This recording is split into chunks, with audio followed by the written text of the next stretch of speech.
I'm Jillian Azevedo. I'm with the University Writing Program. You see my email there. My PhD is in 17th century British food history.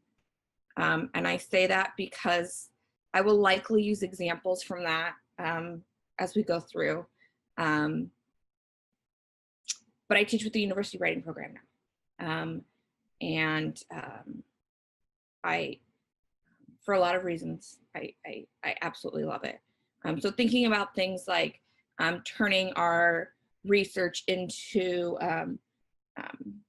our research ideas into writing projects, helping with research is something I can really relate to. So everyone, it looks like mic is muted, which is perfect. My mic is not muted, obviously. That may not be ideal today, so kind of disclaimer. My neighbor across the street decided to pull out all of their trees from their backyard today and wood chip them. And he has been doing this for the last 3 hours. And judging by the trees in his driveway, he has at least 3 hours to go. So if you hear a wood chipper in the background, I apologize. I would move, but I am, this room is the best room for Wi-Fi in the house. So it was the struggle between, will you hear a wood chipper or will you actually be able to see the workshop? So if it's absolutely too much, somebody let me know in the chat, and I can try to move. Wood chippers just aren't silent by nature, so I don't know how much I can escape them. Okay, so a note about this workshop before we begin. It's very workshop-y, and what I mean by that is we're kind of step-by-step going through thinking about things. You're generating content, and we're talking about it using that. So you're going to want to have something to write with, right? This is for you. So whatever works for you, whether that's, something on your computer, on your phone, a piece of paper, whatever, right? Just something that you can kind of jot things down as we're going and we're generating some of these ideas. Normally, there's one activity that we would do with partners. We'll see where we're at as far as how many people are in the room when we get there. Initially, I had thought that perhaps a couple people, one or two, could volunteer and we could kind of move through the activity that way. But we'll see where we're at in a few minutes. Questions before we begin? Perfect. Okay. Sorry, I had a notification pop up, so I want to make sure I took care of that. Okay, so thinking about the research question. The first thing to think about when we're generating a research question is, what are we even doing, right? And sometimes, I know from experience, obviously you have an idea of what you're doing, but distilling that down into kind of what one of my advisors called the elevator pitch is hard, right? So I want you to think about if you were in an elevator. This happened to me more on airplanes than elevators. And someone said, oh, you're studying, at UC Davis, you're a grad student, you're a postdoc. What is it that you're working on? What would you tell them? What's the 1 minute explanation of what you're doing? Okay. And because we are, up to our necks in research, this can be tough, right? So think about it and take a minute to write this down. What are you doing? What is your research? And then also, what is the significance, right? To you and your career goals or to your field or discipline. So what are you doing and why, right? I'm going to give you 2 minutes, let's say. 2 minutes, let's see what we can come up with.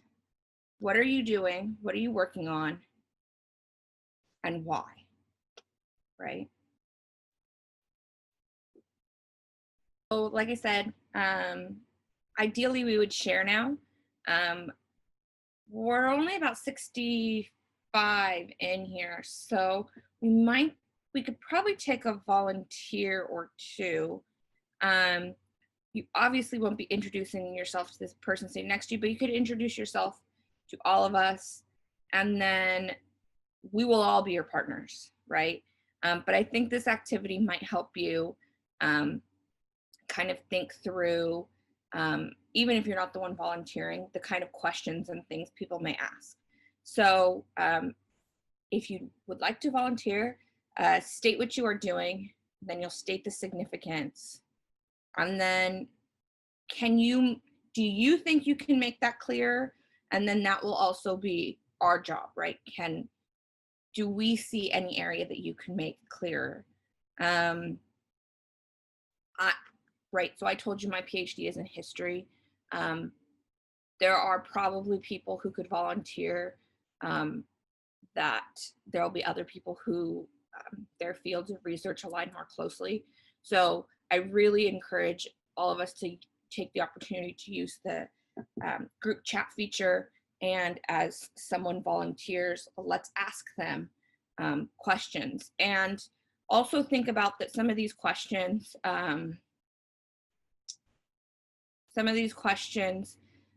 could be points of clarification, right? Sometimes we're so entrenched in our own research, we forget what we need to clarify, right?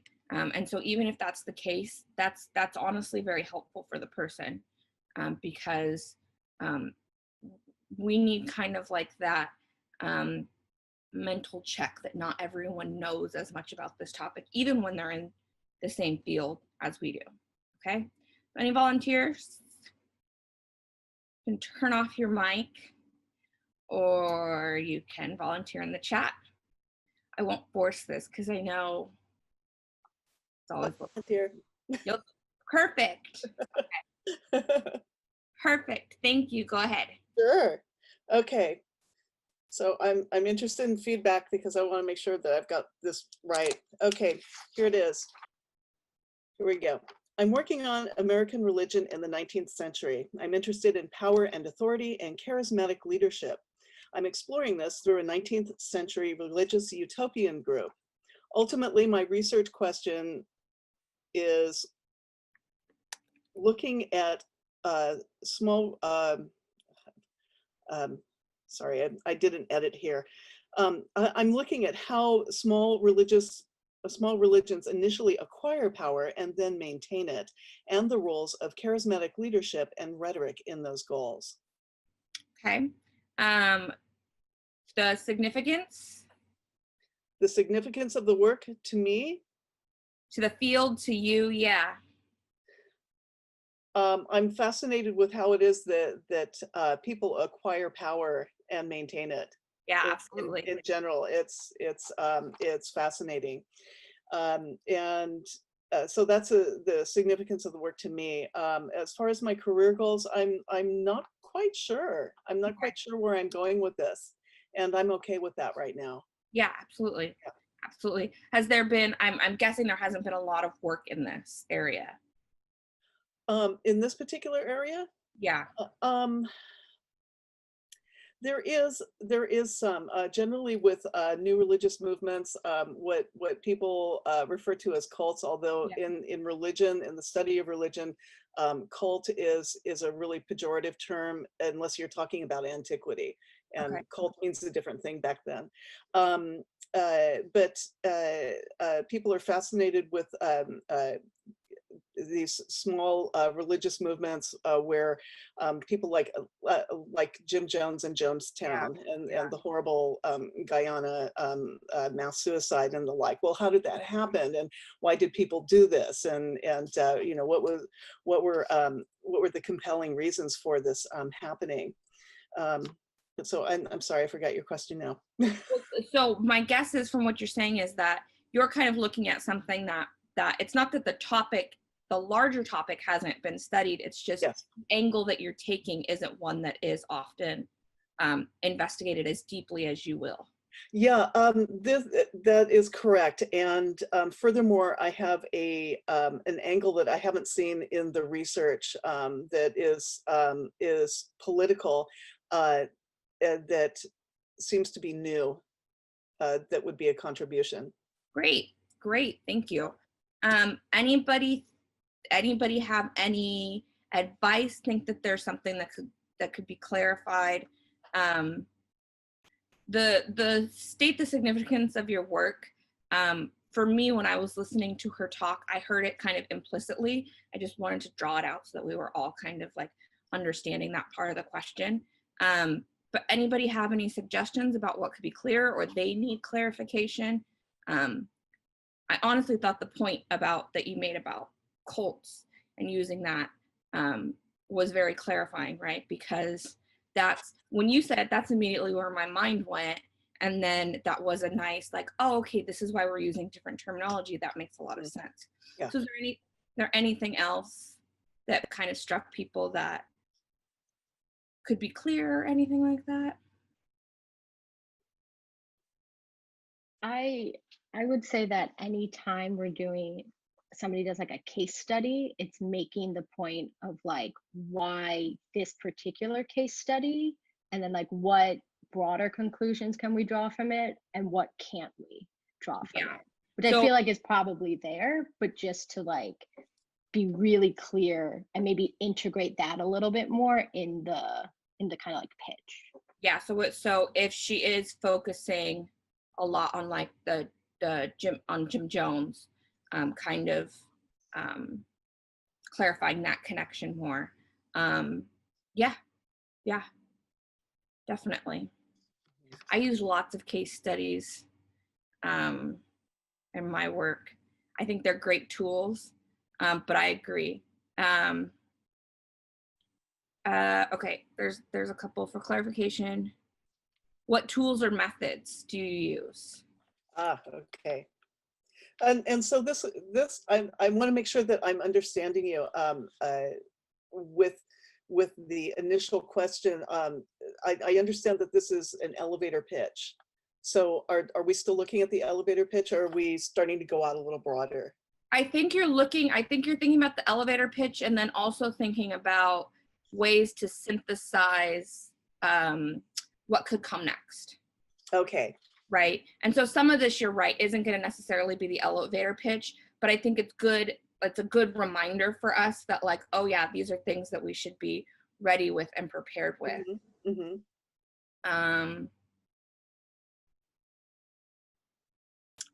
Mm-hmm. Making it explicit, yes. And then do you want to, somebody said, for those who are not familiar with Jones, maybe use broader categories. Do you want to just do like a 30-second snapshot of what Jim Jones is? You can probably do it way better than I can. Sure. First of all, my research is not on Jim Jones. I just threw Jim Jones out there as a model of a 20th century charismatic leader of a new religious movement. Jim Jones was the head of the People's Temple, which was a new religious movement in the I think that it started in the that it started in the 70s, and it was here in California.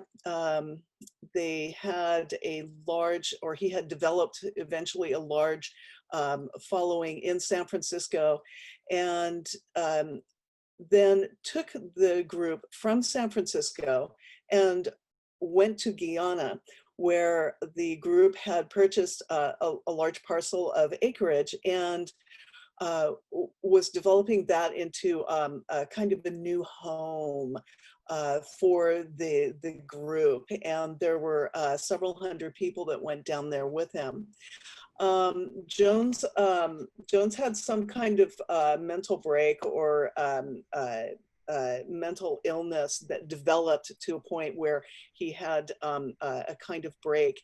And in the meantime, while this was happening, people who were relatives of the folks that had gone down there, the People's Temple folks, were not hearing from their relatives, and they were very concerned. And so they finally appealed to a congressman, their local congressman here in California, and his name's momentarily escaped me. Anyway, he went down to Guyana, chartered a plane, took aides with him, and I believe a press person, and went to see Jones and to check in on all these folks and find out what the heck is going on down here. As soon as the congressman left and was going back to the airport, Jim Jones was very concerned about what it was that the congressman was going to say, and ordered several of his security people to follow them. And the congressman was assassinated along with several of the other people. And because Jones knew that there was going to be blowback, and we know this because there is a recording that was made of him talking to an inner group of people the night before the momentous event. And the momentous event was that Jones ordered several large vessels of Kool-Aid to be made, and laced them with a lethal dose of cyanide, and ordered everyone to take this, which they did with very few exceptions. And those people who resisted were killed. People who ran for the jungle were killed, but a couple of them made it. And after a couple of days in the jungle, they were found and were able to relate their story. Yeah. And that's when everything came to light. Yeah, it's one of those, you ever, you use a phrase or you hear a phrase in daily life and then you don't know where it came from. Drink the Kool-Aid, that's where that comes from. It means that blind adherence to something, and that you've really bought it, lock, stock, and barrel. Yeah. Okay, good. Thank you so much for volunteering. Okay, well, we'll move on. That one example was really helpful. So I think it's, like I said before, I think it's helpful for us thinking through our research, distilling it, and then B, thinking about how others are going to encounter our research and what questions they're going to have. Great. So moving on, there's different ways that you can think about your topic.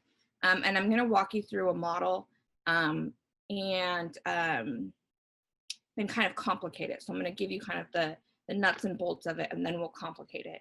So one way to think about your topic, I thought this might. I'm trying to move my Zoom controls because I know if they're covering up things, you can't see it. One way to think about your topic is to try to fill in the blanks, right? So I'm working on blank because I want to find out blank so that I can help others understand blank, right? And so one example of this is like I'm working on stories about the Battle of the Alamo because I want to find out why its story became a national legend so that I can help others understand how such regional myths have shaped our national character, right? So it's following the same basic format. I am working on something because of what you want to find out, and then so that you can help others understand what, right? And hopefully this kind of model pushes you to think more than just, it's a really cool topic, which hopefully we all think our topics are really cool. And kind of, develop what it is, why other people should care about our topic too, okay? So this is kind of the like I said, the nuts and bolts of it. And now we're gonna complicate it a little bit. Instead of having you apply this to this topic, we're going to wait and do it once we complicate it a little bit more. But think about how each of these models that I'm about to show you that elaborates on this could fit with yours. And then I'm going to ask which one you think fits with your topic more. Okay? All right. So there's conceptual questions. What should the reader think? You're after kind of changing how they're thinking about a topic, right? Whereas practical questions, the next one, what should the reader do? You may be after encouraging them to do something, to act a certain way, to change a behavior, something like that. Conceptual questions were after what they think, right?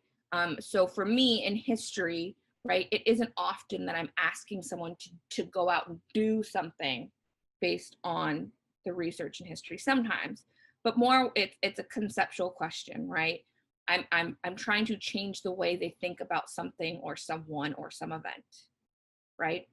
But some disciplines are almost entirely practical questions, right? And then applied questions, where you want the reader of your work, you want your audience to understand something so that they will do something as a result of that. Okay?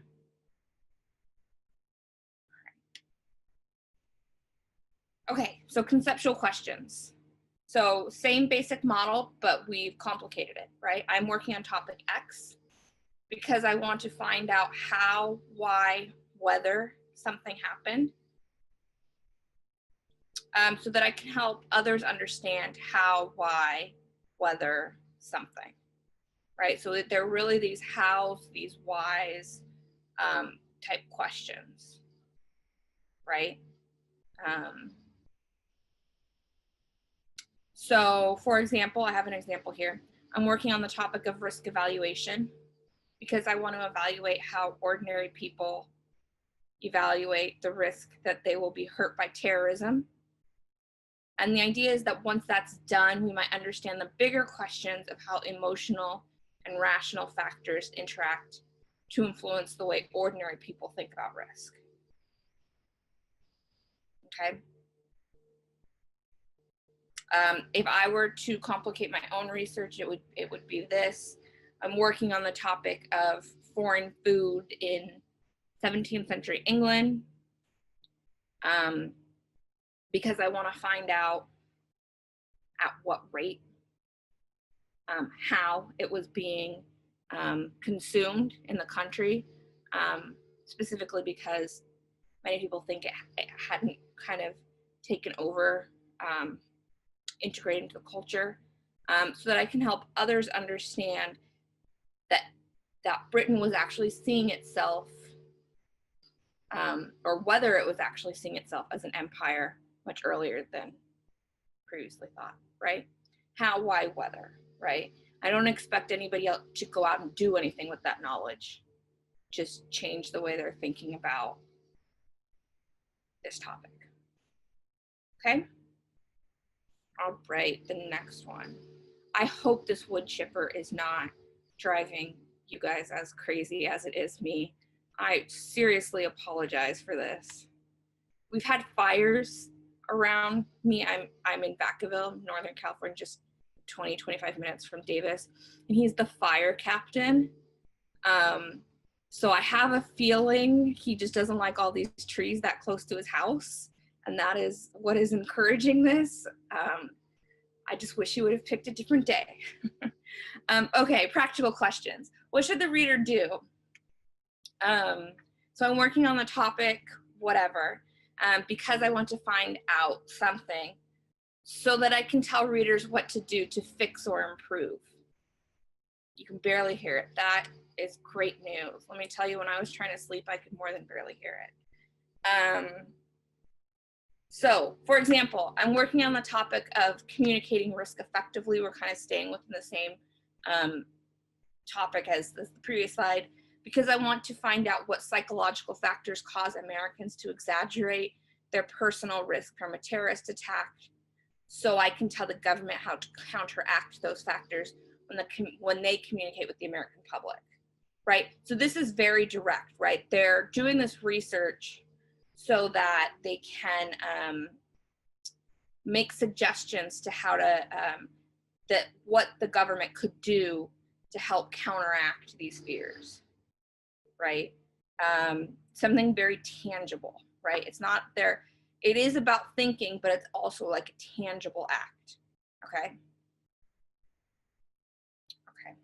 Then the last one is a little bit confusing, but it's kind of a combination of the two, right? So you're working on a topic to find something out so that you can tell others to fix or change something, but then you're taking it one step further, right? So I want to find out how Americans have changed their daily lives in response to the terrorist attacks on 9/11. Then we can understand psychological factors that cause Americans to exaggerate their personal risk. Then we can understand how to reduce the effects of those psychological factors. And then perhaps the government can use that information to communicate more effectively the real risk, right? So we're kind of after an understanding and a change, okay? I think sometimes you see this with certain like policies, certain ideas where you're after, you think, you know, if I can only get the public or I can only get this entity to understand this one thing, then actions can stem from it, right? So it's a little bit more complicated. I like to think of it as a combination of conceptual and practical. So which one fits your topic? And can you fill in the blank based on that model? So now I'm going to give you a minute to try to complicate it. So do you think you're after conceptual question? Do you think you're asking a conceptual question? Do you think you're asking a practical question or questions? Do you think you're asking applied questions? Which one helps you articulate your topic? If you don't want to go through the whole series of I am working on the topic and fill in the blanks, that's okay. But just think about what are you trying to achieve? Are you thinking conceptually, practically, or using this applied method? Just one take. Okay, so there's in the chat there's a handful of questions about STEM and what type of questions you feel like are being asked in STEM. Does anyone want to either, we can open up broadly for conversation by just unmuting your mics, or you can continue in the chat log. But Peter, perfect. Go ahead. Either in the chat or. Yeah. So the way that I sort of organize, and I recognize that some people in STEM might not think that what I'm working on is full STEM, but I'm sure that everyone can agree that it's at least STEM adjacent. Basically, what I'm working on is optimization of infrastructure for battery electric transit buses in the state of California. So using this sort of complication model, I couldn't decide if it was practical or applied. Mm-hmm. But sort of my levels when I'm working on transit bus electrification, so I can understand how decisions about infrastructure and useful asset life affect the costs of transition. So that I can better understand, or so that, what was the last round of questions for practical? And that was where I kind of started stumbling on, is it a practical one where it's so I can tell transit agencies what the best way to lower the barriers to, you know, transit bus adoption is, or is it more of the applied so that I can, so that these results can be used by transit agencies to make informed decisions about their plans for electrifying transit Okay, buses. so you kind of see it straddling both. Yeah. Yeah, okay, and that's totally fine, right? I think that this is ultimately meant to help you, right? And so sometimes our research doesn't fit neatly into a box. So I think thinking about that, it's kind of like doing both is helpful. And I think it's ultimately pushing you to think towards that kind of so what question, which is really important. And I hear you explaining it, right? Like, why is your research important? Why are people going to care about this research? So yeah, I think that was a great example. Thank you. Kayla? Hi. Hey. Hi, can you hear me? Yeah, I can hear you. Okay, so I am micro, and I'm just now starting, I'm studying how elevated atmospheric carbon is affecting microbial communities and freshwater systems. Okay. So I was thinking it's not practical, it's not applied, because I'm not trying to get readers to do anything, because Right. like climate change is such a much more broad thing, like take better care of the environment. So I was thinking that mine is definitely more conceptual. Okay. Like, I want to find out how they're being affected, and then I just want people to know how they're being Okay. affected. Yeah, absolutely. Great. Thank you. Yeah. And sometimes I think that that's all we can do, right? That's all we can. So great. Thank you. I think that's a great example of that. I think the easy thing for us would be to pigeonhole, like, well, this discipline asks this kind of questions and this discipline asks this kind of questions, right? But that's not necessarily the case. We're all kind of trying to navigate it ourselves. So thank you, Kayla. There's been 2 questions about, will the slides be available? There is a recording that will be available, and the recording will have slides. So yes, great questions, great questions. Okay, so let me move this, sorry. I just know from my own personal experience, if I have boxes up on the screen, it blocks your view. So I'm trying to kind of navigate those boxes. So we did this. The important question to think about is, so what? And I kind of touched on that in the last slide, right? The important question is, why should other people care about this? And I'll tell you like a quick story. My advisor, he just did like a completely different kind of history than I did. And so he would frequently tell me, just because I think there was just a basic kind of like misunderstanding, like, this is really interesting, cool, but so what? Like, who cares about this?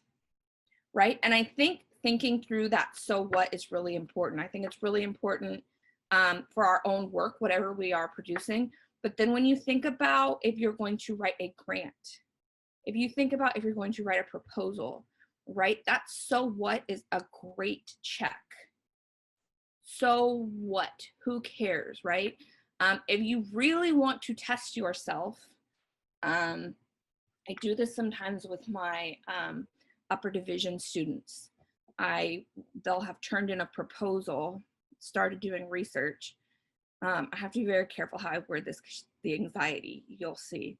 And I go in one day and I'm like, okay, let's say that I read all of your proposals and I don't think any of you are doing any research that has any value. So unless you can convince me otherwise, you have to start all over, come up with something brand new. So and this is why I'm saying the anxiety. If I don't play this correctly, like it's gonna turn into a mob. And most of them, when given 5 minutes, can write extensively why they think they should be able to keep their topic. They've defended their project. They've answered the so what question, right? What is the value, right? So if you ever are in this position where you're struggling with the so what, that's kind of even myself what I go back to. If someone was going to tell you, you can't do this research unless you can convince me it's worth it, you've spent so much time, you're of course going to convince them, right? But what would you say, right? I think that's a great gut check through this whole thing. Okay. All right. So now we've kind of talked about our topic. Ideally, in a research setting, you think of your topic, you kind of have your ideas about it. Everything that we've done would kind of be like conjecture, right? I think there's this, Americans feel this exaggerated risk, so I want to go out and prove that, right? So you're going from topic to research question, from topic to developing something that will help you when you're in the research, okay? So it identifies and narrows your topic, and it guides your search for appropriate sources. So again, you know, if my topic, when I first started with my topic in grad school, one of the first things I thought of was, okay, well, food, 17th century food history, right? But then when I kind of started ruminating on what it is I wanted to really prove, I ended up narrowing it down more to foreign food. What specifically about foreign foods can we learn, right?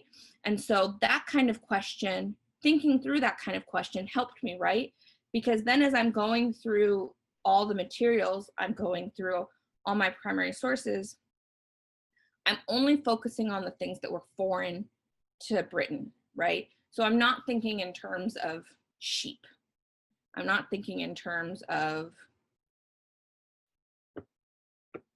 chickens. I don't know. You know what I mean? Like I'm thinking in terms of things. So it's helping me kind of parcel through and only collect information that I really want. So for example, if somebody was doing some kind of research paper or article on education, if they came up with the research question, is homeschooling beneficial or harmful for children, right? That question creates a much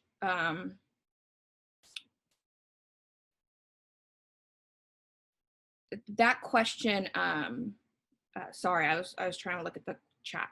I all of a sudden noticed I had a bunch that I hadn't seen. That question kind of like focuses you much more than just education in general. Okay. So with homeschooling, we'd only be focusing on homeschooling. We're not focusing on, you know, the kind of public kindergarten that's down the street from you.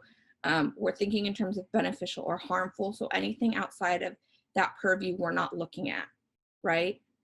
It helps us kind of move through the research and only capture what should be necessary for us.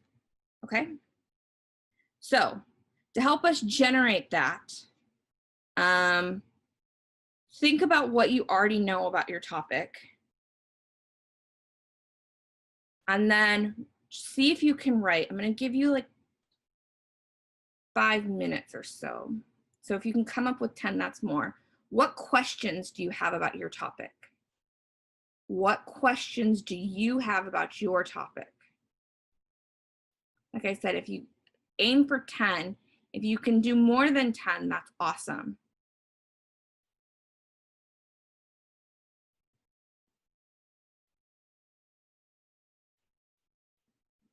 What questions do you have about your topic?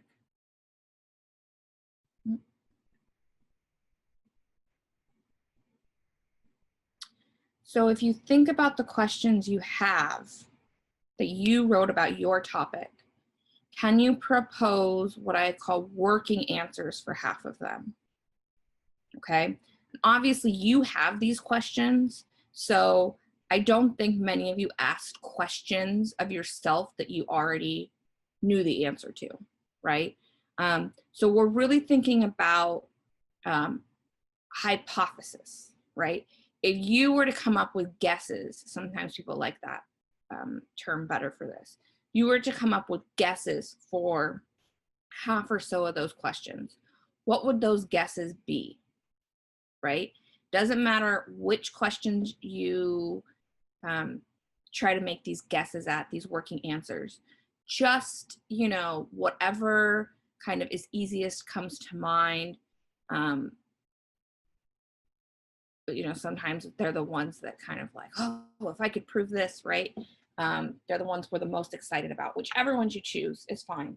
But just try to come up with those working answers guesses for about half the questions you have. I'm going to give you 3 or 4 minutes for this.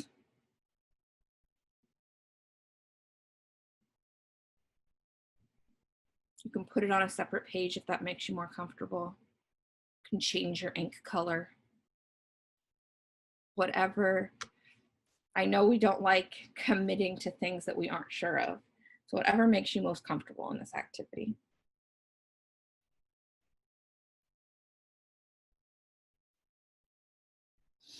Okay, so from this, ideally, you could look at one of those questions, and it's the working answer you proposed for it, and use that to guide your research. So pick one of those answers that you would like to prove or disprove to guide your research, right? Sometimes it's not as easy as just picking one. Sometimes if you look, you'll see like 2 or 3 of them are very closely related, and so you can fold them together. But the idea is that you all of a sudden, you have a question and you have an idea that you're searching to prove or disprove, right? And that might help you guide your research and think in a much more focused way about what kind of sources you need, what kind of sources maybe you don't need as much. So it will help you limit your research, which is great, right? A lot of us have so much researching we could do that trying to stay focused and kind of like on track as much as possible is helpful, and not to get lost in kind of like the weeds of other things. It will help you think of what evidence you should look for, and you know what might not be as convincing. And this again is going to depend on your own particular topic, even more so than probably your field or your discipline, right? Because different evidence works for different subjects. But then I think the other thing that it really helps us think about is there evidence out there that could disprove this working answer that we just came up with? And that's really important, right? I think for any of us that have, I'm not trying to pick on undergrads whatsoever, but especially like if you've worked with them in like their first year or two, right? Sometimes they get an idea and they just get stuck on proving it, right? We might think about people that we encounter in our daily life who do this too, right? They have an idea in their head. They're good at gathering the evidence that proves that, but also very good at ignoring the evidence that doesn't fit with it, right? And so we want to make sure as responsible academics that we don't do that, right? And honestly, I think many of us would agree that acknowledging, contextualizing, dealing with evidence that maybe doesn't agree with us actually makes our own work, our own argument stronger, right? So I think thinking through what kind of evidence will help us with this working answer that we're thinking about now helps in a lot of ways, right? So definitely if you come across something you're researching and it seems to disprove, don't ignore it, keep it, think about it.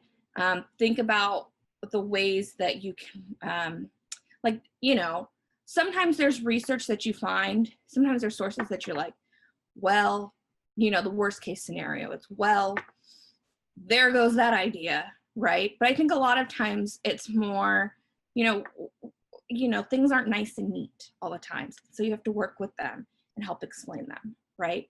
And I think this makes our arguments much stronger. And I think it's important to do while you're doing research. I don't know if any of you have ever tried to go back and recreate the research you did to find something you found once upon a time, but didn't record it. It's not fun. It's, it feels like a lot of work. So I think thinking through these things as we're researching is actually really helpful and time saving. Okay. Also, remember, it's only a working hypothesis. So if you go into research hoping to prove something, we're not married to that idea, right? Our research might evolve a little bit. Our research might change.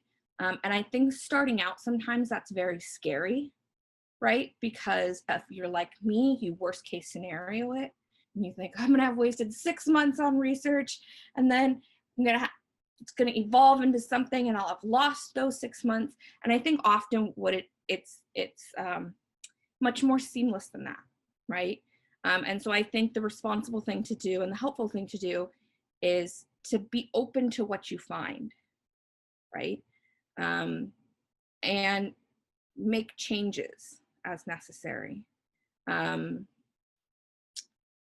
I mean, if you want to take it back to undergrads or maybe even in high school, where you might have had a teacher or a professor tell you to write your thesis at the end. This used to drive me mad, but it's kind of the same thing, right? That go through the whole process before you finally decide on the argument, right? And I think that's what we're doing here. We're coming up with questions and answers to help guide us, but we're also being very open to revision, right?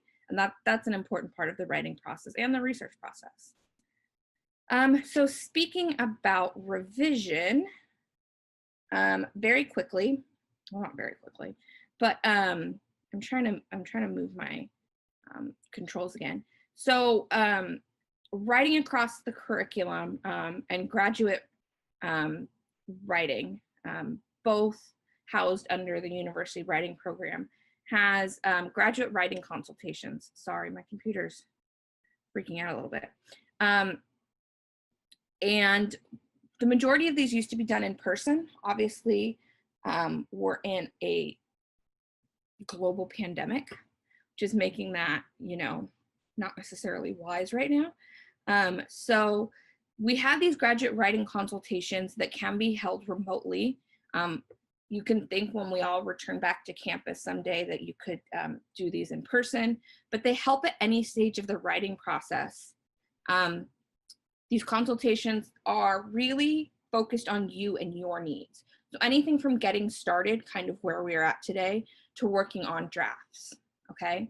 And they can help with a variety of kind of writing tasks that you have, and they're one-on-one. So they could help with, if you have a graduate level seminar paper, a portion of a thesis or dissertation you're working on, journal articles, grant proposals, abstracts, conference proposals, conference talks.